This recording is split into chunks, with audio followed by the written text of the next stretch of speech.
بسم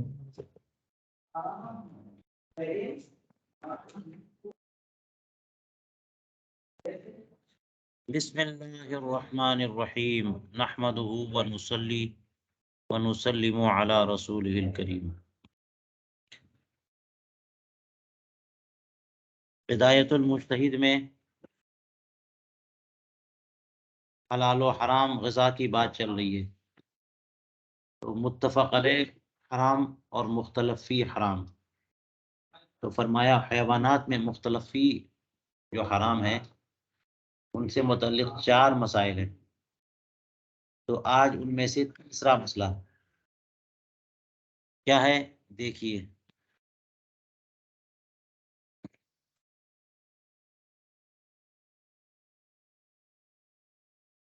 یہ ہے اصل میں ایسے جانوروں کے معاملے میں فقہا کا اختلاف جن کو ارض حرم میں قتل کرنے کا حکم دیا گیا ہے، ارض حرم میں، ورنہ حرم کے علاقے میں شکار کرنا حرام ہے نا، اور کسی چیز کو ختم کرنا بھی حرام، کسی جانور کو تکلیف نہ دی جائے، کسی درخت کو کاٹا نہ جائے، گھاسیں اکھیڑی نہ جائیں، یہ سب نصوص موجود ہیں حدیث پاک کی۔ ان میں بھی کچھ ایسے جانور ہیں جن کے بارے میں حکم ہوا کہ ان کو قتل کیا جائے، ٹھیک ہے۔ ان میں کہا جاتا ہے کہ ایک حدیث پاک میں خمس من الفواسق، 5 جانور ایسے ہیں جو فاسق ہیں، اور اس کا مطلب یہ ہوا کہ ان کو حرم کے علاقے میں بھی مارا جائے گا، مار سکتے ہیں۔ اور اسی طرح سے یہ کہ اگر وہ موذی ہیں، اور اس کا مطلب یہ ہوا کہ فاسق تو وہ ہوئے کہ جو اپنے فائدے کے بغیر دوسرے کو نقصان پہنچائیں، ان کا اپنا کوئی فائدہ نہیں لیکن آپ کو نقصان پہنچا رہے ہیں۔ اب یہاں پہ اس روایت میں کیا ہے، کہتے ہیں کہ جن جانوروں کو حرم میں قتل کرنے کا حکم دیا گیا وہ کون ہیں؟ الغراب والحدہ والعقرب والفارہ والکلب العقور۔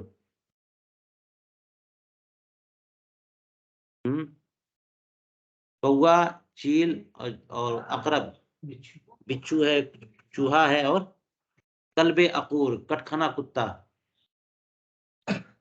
یہ تو ان 4 کا تذکرہ ہے کہ ان کو مارا جائے، حرم میں بھی اگر یہ تکلیف دے تو ان کو مار دیا جائے، اور اس سے کوئی جنایت یا دم لازم نہیں آئے گا۔ تو کچھ لوگوں نے ان کے قتل کے حکم سے یہ سمجھا، حالانکہ بہائم جو مباحۃ الاکل ہیں ان کو قتل سے ممانعت ہے، بہائم کو قتل کرنے سے ممانعت ہے جن کا کھانا حلال ہے، اور ان جانوروں کا کو قتل کرنے کا حکم ہے، اس کا مطلب ان کا کھانا حرام ہے۔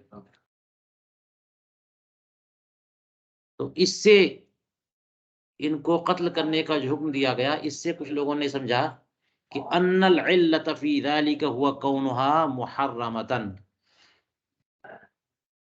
کیوں قتل کا حکم دیا گیا؟ اس لیے کہ یہ حرام ہے۔ تو ہاں، حکمت ہی وجہ ہے کہ ان کو قتل کرنے کا حکم دیا گیا۔ وہ مذہب الشافعی، اور یہی امام شافعی کا مذہب ہے، لہذا یہ حرام ہے، قتل کرنے کا حکم دیا گیا، اس کا مطلب حرام ہے۔ وقوم فہموا من ذلك معنى التعدی لا معنى التحریم، دوسرے حضرات ہیں جنہوں نے اس حکم سے تعدی کا معنی اخذ کیا ہے، سمجھا ہے کہ یہ جانور جو ہے نا، ان کو حکم دیا گیا کہ ان کے بارے میں کہ قتل کر دو، تو اس کی وجہ یہ نہیں کہ یہ حرام ہے، اس کی وجہ تعدی ہے کہ یہ ظالم جانور ہیں، یہ تعدی کرتے ہیں، شرافت نہیں ہے ان کے مزاج میں۔ ایک تو وحشی ہوتے ہیں جو درندے ہیں مگر وحشی ہو، تو ان سے ہمارا کیا مطلب ہے، وہ تو بھاگیں گے، ہے نا۔ اور ایک وہ ہوتے جو ساتھ رہتے ہیں، بکری ہیں، بہائم وغیرہ ہیں، لیکن یہ ہیں جو کیا کرتے ہیں، ہمارے لیے مسئلہ بنے ہوئے ہیں۔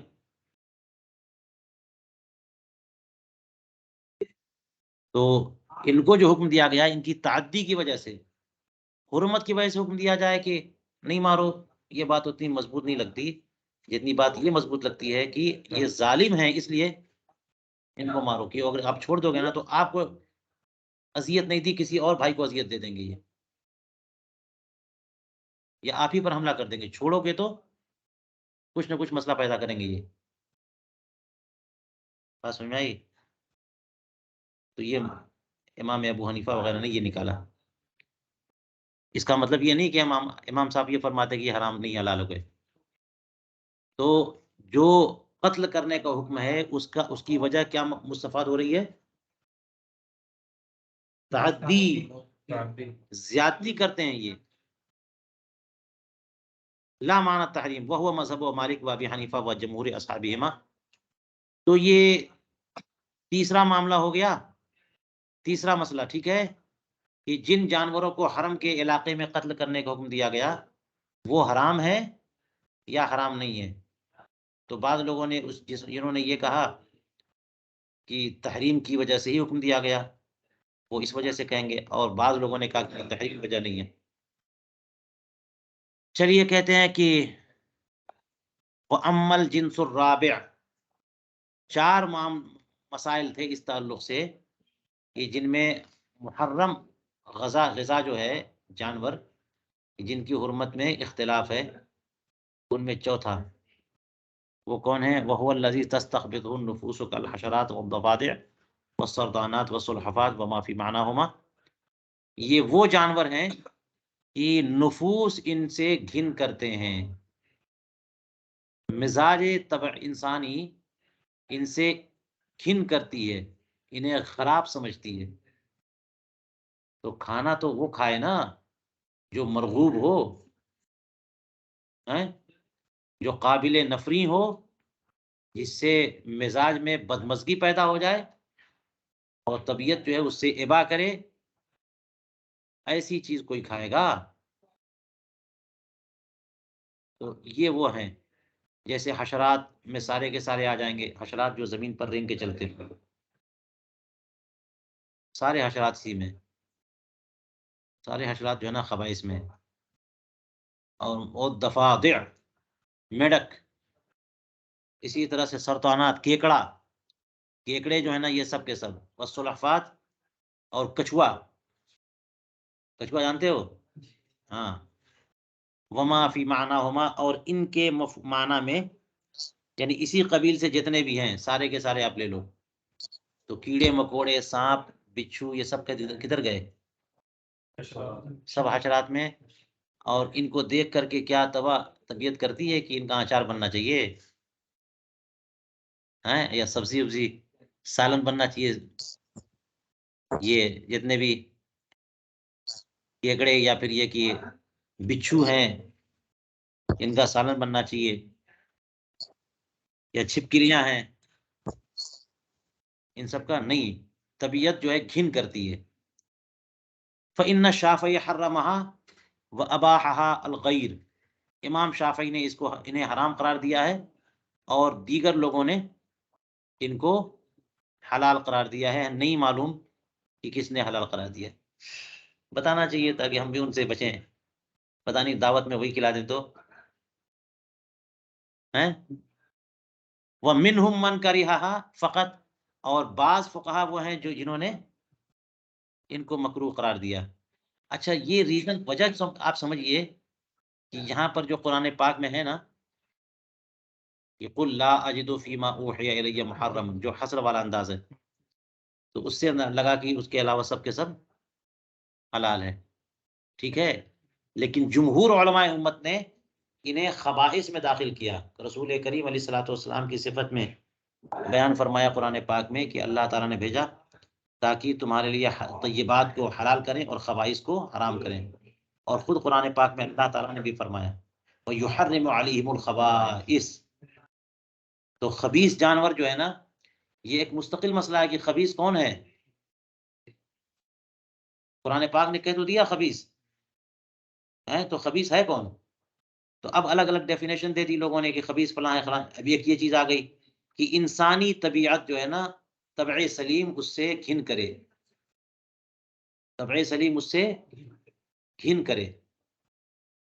اور وہ معاملہ الگ ہے شیر اور چیتے والا، وہ خبیث والی بات نہیں ہے، وہ درندگی ہے. کہ رسول کریم علیہ السلام نے فرمایا کہ کل ذی ناب من السباع و ذی مخلب من الطیر طیور. تو یہ سب کے سب جو ہے نا وہ جو ہاڑ کھانے والے یہ ظالم ہوتے ہیں، یہ تعدی والے ہوتے ہیں، جبر ان کے اندر ہے، زور زبردستی ہے. تو انسان اگر ان کا گوشت کھائے گا نا تو اس کے مزاج میں بھی ظلم پیدا ہوگا، اس لیے حرام ہے. یہ حکمتیں ہیں، یہ اٹیک کرنے والے ہیں، ظلم کرنے بلا وجہ میں، چاہے وجہ میں صحیح. تو یہ تمام درندے جانوروں کے گوشت حرام. تو حدیث پاک سے یہ نہیں ہے کہ وہ خبیث ہیں. خبیث یہ ہیں جس سے انسانی طبیعت کھن کرتی ہے. یہ کچھوا ہے، سانپ ہے، کیکڑے ہیں، ہے نا، اور جتنے بھی حشرات ہیں، چیونٹیاں، مکھیاں، مچھر، ان سب کو پلا کر کے کوئی کچھ حلوہ بنائے معاذ اللہ، تو اس سے کیا طبیعت چاہے گی کہ اس حلوے کو اپنے دسترخوان پہ رکھے، چٹنی بنا لے. تو خبائث، اب ایک قول یہ ہے کہ وَيُحَرِّمُ عَلَيْهِمُ الْخَبَائِث میں کہ خبیث ہے کون. تو خبیث میں تو طبع سلیم پر میں نے چھوڑا. ایک تعریف طبع خبیث کی یہ ہے کہ قرآن کریم عرب میں نازل ہوا ہے نا، عربی زبان میں نازل ہوا. تو جس معاشرے میں نازل ہوا، عرب پوری کائنات میں، پوری دنیا میں عرب جو ہے نا طبع سلیم مانی جاتی ہے. عربوں کی طبع کیا ہے؟ طبع سلیم ہے. تو ان کی طبیعت جن کو خبیث سمجھے، ان کے معاشرے میں جن جانوروں کو خبیث سمجھا جائے، بات سمجھ میں آئی. اور ان کا مزاج مائل ہوتا ہے بہائم کی طرف، شریف جانوروں کی طرف، درندوں کی طرف نہیں، اور اسی طرح سے کیا نام ہے حشرات کی طرف نہیں. لہٰذا دیکھو کتنے لوگ ایسے ہیں زمین پر رہنے والے جو ان حشرات کو پسند کرتے ہیں، ہے نا. اس جو ہے نا مڈل ایسٹ سے آپ اگر ادھر ادھر چلے جائیں، ہے نا، ادھر شرق اقصا میں چلے جائیں، یعنی ادھر کوریا کی طرف چلے جائیں، یا جاپان ہے، یا چائنا کا پورا علاقہ، بربریوں کا پورا ایریا، یہ سب حشرات کو پسند کرتے ہیں، بہت شوق سے کھاتے ہیں. ان کی طبیعت جو ہے نا، تو یہ طبیعت کا مطلب وہ نہیں، طبع سلیم نہیں ہے یہ. ان کی طبیعت ہو سکتا ہے کہ سانپ اور بچھو کو دیکھ کر کے شوق ہوتا ہو کہ ذرا اسے کھایا جائے. بات سمجھ میں آ رہی ہے. ہم لوگوں کی طبیعت جو ہے نا اس سے گھن کرتی ہے. تو خبائث، جب یہ کہا کہ خبائث کو حرام کیا، تو خبیث ہے کیا؟ یہ ہر انسان کے اوپر نہیں چھوڑا جائے گا. ان کے اعتبار سے کسی کے اعتبار سے ہو سکتا ہے کہ گائے خبیث ہو، خراب لگتی ہو، یا بکرے کا گوشت خراب لگتا ہو، بھینس کا گوشت خراب لگتا ہے، ان کو کچھوا اچھا لگے گا، یا حشرات اچھے لگیں گے. بات سمجھ میں آئی. تو یہ نہیں، طبع سلیم عربوں کا طبع سلیم پر چھوڑا جس پہ قرآن کریم نازل ہوا. حشرات کو خبیث سمجھا جاتا تھا، تو حشرات خبیث ہیں، ہے نا، جتنے بھی حشرات ہیں. فرمایا کہ وسبب و اختلافہم، یہ جو اختلاف آ گیا ہے چوتھے مسئلے میں کہ جس سے نفوس گھن کرتے ہوں وہ جانور بھی کیا ہے؟ حرام ہے. تو اب اس میں اختلاف تو آئے گا. وجہ اختلاف کی کیا ہے؟ کہ اختلاف فی مفہوم ما ينطلق علیہ اسم الخبائث فی قوله تعالی ويحرم علیہم الخبائث. یہ اللہ تعالیٰ نے جو فرمایا وَيُحَرِّمُ عَلَيْهِمُ الْخَبَائِث، لوگوں پر خبیث چیزوں کو حرام کرے، اس میں لفظ خبیث کا مفہوم کیا ہے؟ ما ينطلق علیہ اسم الخبائث، کلمہ خبائث جو ہے نا یہ اسم کن پر چلے گا، کن پر بولا جائے گا؟ فمن رأى أنها المحرمات بنص الشرع لم يحرم من ذلك ما تستقبحه النفوس مما لم يرد فيه النص. تو جو لوگ یہ کہتے ہیں کہ یہ تو وہ محرمات ہیں جو منصوص ہوں، یعنی الگ سے کوئی گروپ نہیں بتایا جا رہا ہے کہ خبائث کو حرام کیا، جو جن کا ذکر ہو چکا ان کے علاوہ کچھ ہے نہیں، جن کا ذکر ہو چکا وہی خبائث ہیں. موقوذہ، متردیہ، خنزیر، جن کا ذکر ہوا وہی خبائث ہیں، تو ان خبائث کو حرام کریں۔ تو خبیث جانور جو ہے نا، خبیث تبھی ہوگا جب نص شارع اسے منع کر دے، خبیث ہو گیا۔ تو اب جو ہے نا محض جو ہے نا کسی آیت کریمہ سے استدلال نہیں کر سکتے، اس کے بعد نص شارع بھی چاہیے۔ کچھ لوگ یہ کہہ رہے ہیں، بات سمجھ میں آئی؟ تو خبائث سے مراد وہ جن کو شرع نے حرام قرار دے دیا۔ تو بعض لوگ کہتے ہیں کہ یہ محرمات ہیں نص شرع سے، وہ لوگ یہ کہیں گے لم یحرم من ذالک، تو وہ لوگ ان میں سے حرام قرار نہیں دیں گے جن سے نفوذ گھن کرتے ہوں، مگر وہی جن میں کہ نص شرعی وارد ہو چکی ہو،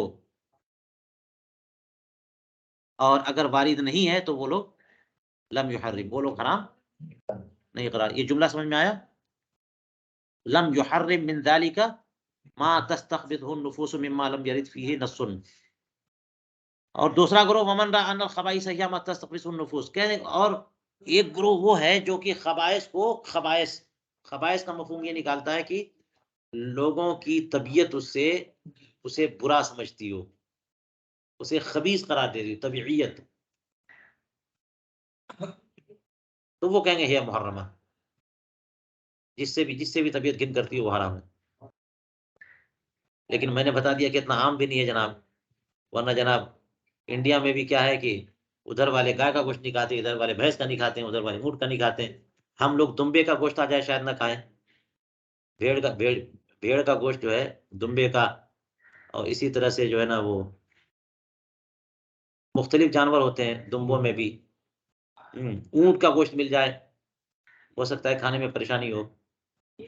تو بات یہ ہے کہ جس سے طبع سلیم گن کرے، اور وہ میں نے بتا دیا پہلے ہی۔ وَأَمَّا مَا حَكَاهُ أَبُو حَامِدْ عَنِ الشَّافِعِي فِي تَحْرِيمِهِ الْحَيْوَانَ الْمَنْهِيَ عَنْ قَتْلِهِ كَالْخِطَّافِ وَالنَّحْلِ زَعْمٌ۔ وَأَمَّا مَا حَكَاهُ، یہ مبتدا ہے اور زعم اس کی خبر ہے۔ امام، مجھے لگتا ہے کہ ابو حامد سے امام غزالی مراد ہے۔ انہوں نے امام شافعی سے جو بیان کیا ہے ان کی طرف منسوب کر کے کہ امام شافعی ایسے حیوان کو حرام قرار دیتے ہیں جن کو قتل کرنے سے منع کیا گیا، جیسے ابابیل پرندے کی طرح کوئی پرندہ تھا نا یہ خطاف، اور اسی طرح سے نحل شہد کی مکھی، تو ان کے قتل سے جو نہیں ہے وہ ان کے حرام ہونے کی وجہ سے، تو یہ حرام ہے۔ اس پہ فرمایا کہ یہ بھی دعویٰ ہے بس، ان کی بات جو ہے کیا ہے،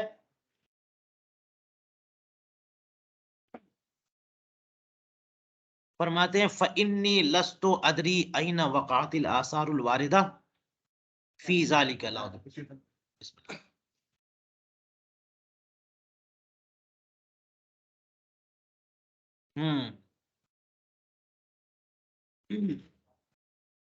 تو یہ کہہ رہے ہیں امام شافعی کی طرف جو منسوب کیا انہوں نے کہ وہ حرام ہے، مجھے ملا نہیں ہے، مجھے یہ بات ملی نہیں کہ کہاں پہ انہوں نے لکھا ہے امام شافعی نے، کون سی کتاب میں ذکر ہے فقہ شافعی کی۔ تو کہتے ہیں یہ ایک محض زعم لگتا ہے، انہوں نے کہہ دیا، مگر اس لیے کہ کہتے ہیں فَإِنِّي لَسْتُ أَدْرِي، مجھے پتا نہیں أَيْنَ وَقَعَتِ الْآثَارُ الْوَارِدَةُ فِي ذَلِكَ، اس سلسلے میں جو روایتیں وارد ہوئی ہیں وہ کہاں ہیں۔ تو یا تو امام شافعی کی طرف منسوب نسبت کر کے جو فرما رہے ہیں اس کے بارے میں کہہ رہے ہیں، یا پھر یہ کہ وہ ہو تو ان کتابوں میں، لیکن وہ کن روایتوں سے ثابت ہے اس کے بارے میں کہہ رہے ہیں، اس سلسلے میں جو روایتیں وارد ہوئی ہیں مجھے نہیں ملی کہیں پہ بھی۔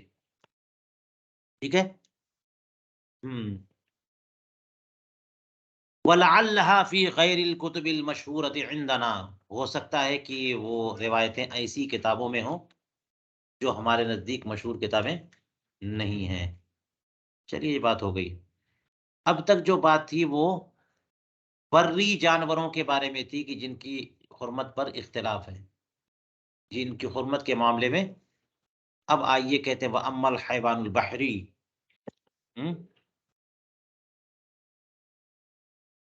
یہ فَإِنَّ الْعُلَمَاءَ أَجْمَعُوا عَلَى تَحْلِيلِ مَا لَمْ يَكُنْ مِنْهُ مُوَافِقًا بِالْإِسْمِ لِحَيْوَانٍ فِي الْبَرِّ مُحَرَّمٍ،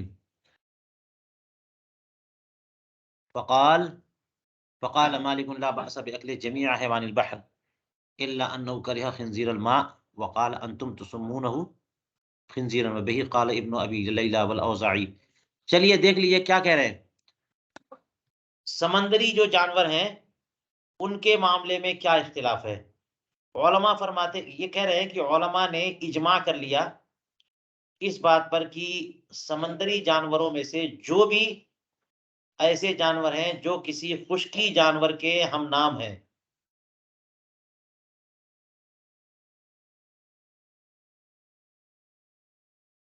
نہیں، خشکی کے حرام جانور کا ہم نام نہ ہو وہ حلال ہے. کوئی بھی سمندری جانور کسی بری حرام جانور کا ہم نام نہ ہو وہ حلال ہے. اگر وہ ہم نام ہے تو حرام. جیسے کہ خنزیر الماء کہتے ہیں، انسان الماء کہتے ہیں. انسان آپ کو باہر شریعت میں بھی یہ مسئلہ ملے گا، سمندر کا خنزیر، سمندری خنزیر ہے نا، سمندری انسان نام دیتے ہیں. انسان کی طرح لگتا ہو، پتہ نہیں، میں نے دیکھا نہیں، ہو سکتا ہے کہ خنزیر الماء کوئی ہے. تو اب یہ بہت طرح طرح کے جو ہے نا وہ یہ آپ کو دکھیں گے.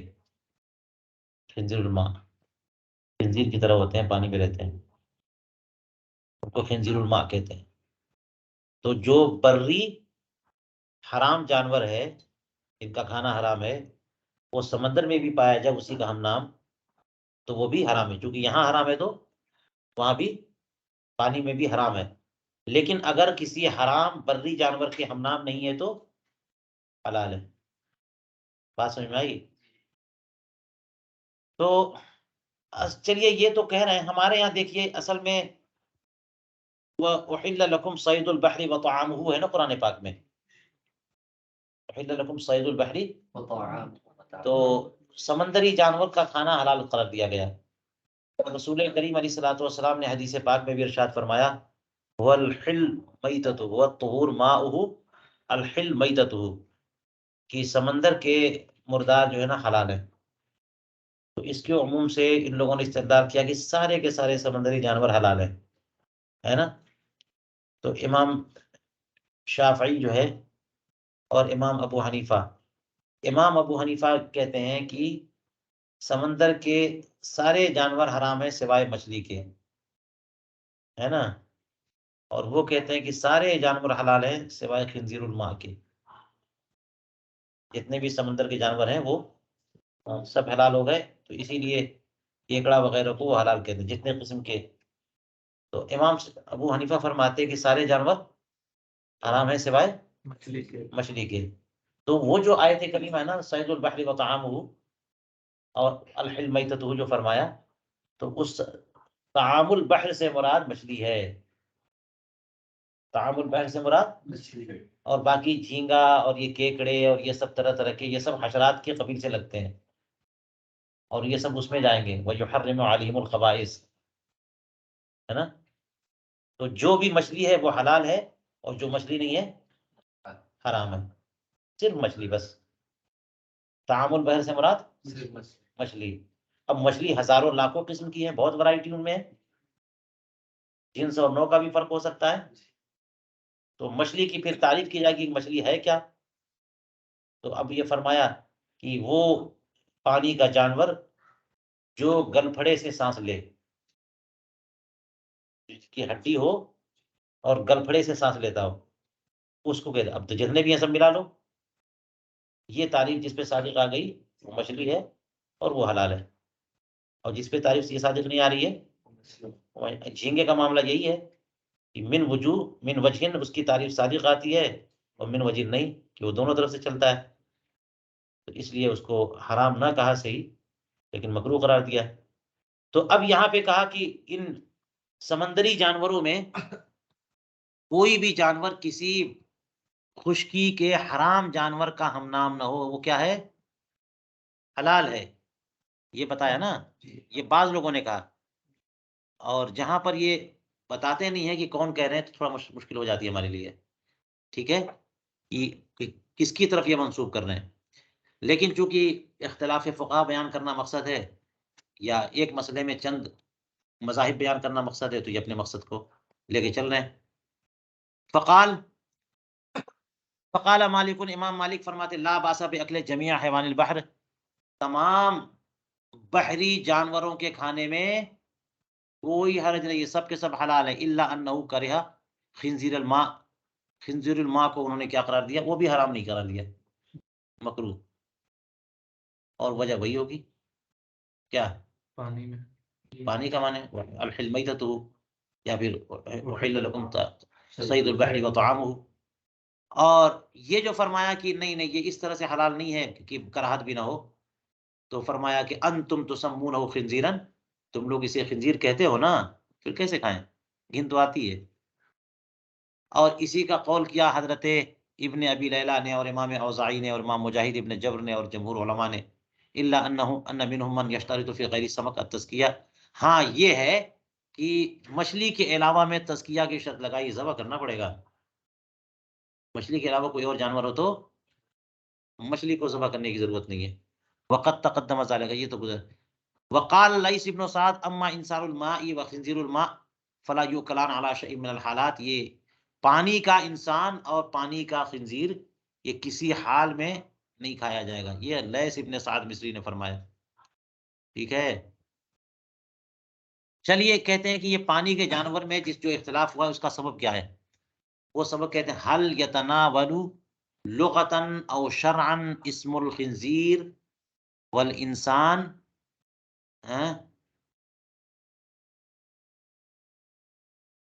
خنزیر الماء و انسانہ. اختلاف کا سبب یہ ہے خنزیر اور انسان، خنزیر الماء اور انسان الماء کے معاملے میں اختلاف ہوا نا. امام مالک نے تو حرام نہیں کہا، لیکن باقی لوگوں نے حرام کا خنزیر الماء کو. تو یہ اختلاف کیوں ہوا؟ یہ اس بنیاد پر کہ ان کا اختلاف ہوگا کہ لفظ خنزیر کیا خنزیر الماء کو شامل ہے کہ نہیں ہے. قرآن پاک میں لفظ خنزیر ہے کہ نہیں ہے؟ اور رحمت علیکم المیتۃ والدم ولحم الخنزیر، تو لفظ خنزیر کیا پانی والے خنزیر کو بھی شامل ہے؟ یہ اختلاف ہو گیا لغوی.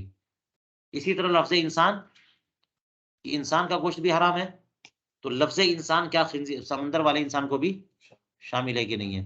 اگر شامل مانیے تو پھر حرام، اور شامل نہ مانیے تو پھر وہ اپنے اوپر جائے گا. وعلى هذا يجب ان يتطرق الكلام الى كل حيوان في البحر. اگر یہ فرق ہے اس بنیاد پر، تو اس بنیاد پر تو کلام اور رہ پائے گا ہر اس سمندری جانور کی طرف جو کہ لغت میں بری جانور کے اسم کے مشارک ہے. بری کوئی جانور ہے اسی کا نام اس کو دے دیا گیا ہے نا، تو پھر جو حکم اس کا وہی حکم اس کا. سمندری میڈک اور خشکی کا میڈک، خشکی کا سانپ اور سمندر کا سانپ، پانی کا سانپ وغیرہ اس طرح سے. تو یا تو لغتاً اسم میں مشارک ہو یا پھر عرفاً اسم مشارک ہو، کس کے؟ لحیوان محرم فی البر، کس کے مشارک ہو؟ ایسے جانور کے جو خشکی میں حرام ہو، جیسے کلب، کتا ہے حرام ہے، اور سمندری کتا کو بھی کہیں گے نام وہی ہے تو وہ بھی حرام. عند من یرا تحریم ہو، جو لوگ کتے کو حرام قرار دیتے. والنظر فی حاصل مسئلہ یرجع الی امرین، اس سلسلے میں نظر فقہی کی بات کریے گا تو دو معاملات ہیں جس کی بنیاد پر یہ اختلاف ہے. احدہما هل هذه الاسماء لغویۃ، والثانی هل للاسم المشترک عموم ام لیس له. ایک معاملہ تو یہ پہلے حل کریے کہ کیا یہ اسماء لغوی ہیں یا پھر یہ کہ ان کو بس یوں ہی دے دیا گیا کسی وجہ سے. ٹھیک ہے. اور دوسری بات جو ہے وہ یہ ہے کہ کیا اس میں مشترک کو عموم ہوتا ہے یا نہیں. جو اسم مشترک کو چند معانی میں، کیا وہ سب کو شامل ہوتا ہے کہ نہیں ہوتا ہے؟ کیونکہ ایک نظریہ تو یہ ہے کہ جو مشترک ہوتا ہے اس کے چند معانی ہوتے ہیں، لیکن اس میں توقف ہوتا ہے کہ پہلے کسی نہ کسی قرینے کے ذریعے ایک معنی متعین ہو جانا چاہیے، اور جب ایک معنی متعین ہو گیا تو پھر سارے معانی کا اعتبار ختم ہو جاتا ہے. بات سمجھ میں آئی؟ تو ایک لفظ چند معانی کے درمیان مشترک ہو تو سب کو عام نہیں ہوگا، سب کو شامل نہیں ہوگا. اور ایک قول یہ ہوگا کہ نہیں، اس میں مشترک جو ہے عام ہوتا ہے، سب کو شامل ہوتا ہے. تو اس معاملے میں یہ دو بنیادی نقطے ہیں اختلاف کے. ٹھیک ہے، تو پہلے یہ مسئلہ حل کریے کہ یہ اسماء لغوی ہیں یا شرعی ہے. فرماتے فإن انسان الماء وخنزیرہ یقالان مع خنزیر البر و انسان نہیں باشتراک الاسم. اس لیے کہ پانی کا انسان اور پانی کا خنزیر، یہ جو ہے خشکی کے خنزیر اور خشکی کے انسان کے ساتھ بھی اس کا اطلاق ہوتا ہے نام کے اشتراک کے ساتھ. خشکی کا خنزیر، خشکی کا انسان، وہاں بولتے تھے پانی کا خنزیر، پانی کا انسان. خنزر الماء بولتے ہی عربی میں. اب دیکھنا یہ کون سا جانور ہے. یہ بہت ایک دم ویسی خنزیر کی طرح چلتا ہے، پانی میں تیرتا بہت تیزی کے ساتھ ہے.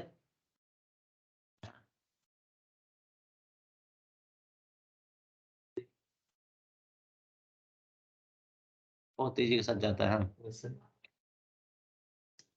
اس میں بھی بہت سارے ہوتے ہیں. انسان نہیں دے. چلیے، فمن سلم ان هذه الاسماء لغویۃ ورأى ان الاسم المشترک عموما لزمه ان يقول بتحریمها. تو جو یہ بات مان لے کہ یہ اسماء لغوی ہیں، ہے نا، اسماء کیا ہے؟ تو لغوی ہیں کا مطلب لغت میں یہ لفظ خنزیر بری خنزیر پر بھی بولا جاتا ہے اور وضع کیا گیا ہے، اور سمندری خنزیر کے لیے بھی وضع کیا گیا ہے. تو پھر وہ قرآن کریم کی آیت کریمہ دونوں کو شامل ہو جائے گی نا. اور جو لوگ یہ بھی مانتے ہوں کہ اس میں مشترک جو ہے، کہاں گیا، ان الاسم المشترک، اسم المشترک عموما، ہاں، ان للاسم المشترک ہونا چاہیے. اور جو لوگ یہ سمجھتے ہیں کہ اس میں مشترک کے لیے عموم ہوتا ہے اور یہ اسماء لغوی ہیں اور اس میں مشترک عام ہوتا ہے،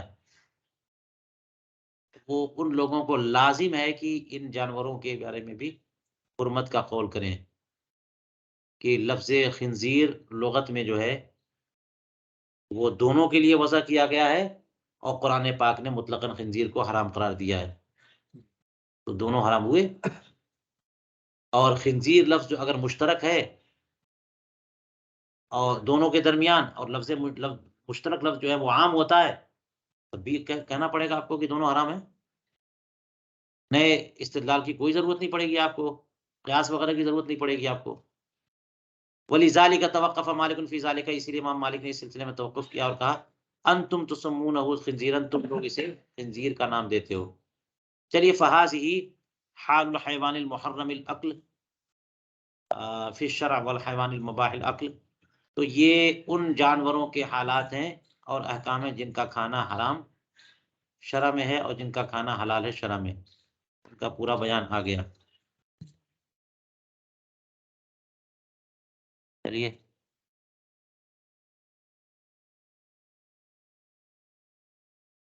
آج اسی قدر پہ رہنے دیجیے.